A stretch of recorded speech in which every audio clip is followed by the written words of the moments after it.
Wara xhur ta' kontroversji, il-Kummissarju tal-Standards ħareġ linji gwida li huma maħsuba biex jiżguraw li l-Ministri ma jafqux fondi pubbliċi fuq pubbliċità personali jew politika.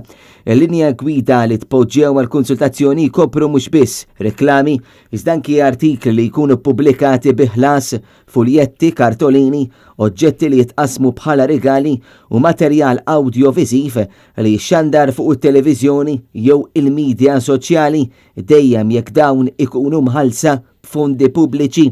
Il-Kummissarju George Hisler qiegħed jipproponi li reklami jew materjal promozzjonali tal-Gvern jew ta' entità pubblika m'għandux jinkludi kontenut ta' natura partiġjana. Reklami jew materjal promozzjonali tal-Gvern jew ta' entità pubblika għandu jkun fattwalment korrett f'dak li jgħid u m'għandux jinkludi isem jew ritratt ta' Ministru.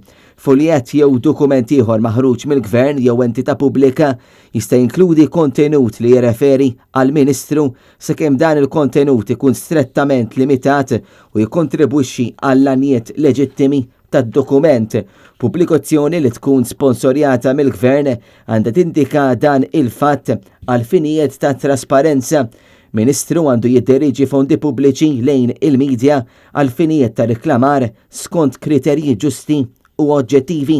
Il-Kummissarju ħareġ linji gwida bħala abbozz biex issir konsultazzjoni pubblika qabel jibda japplikom.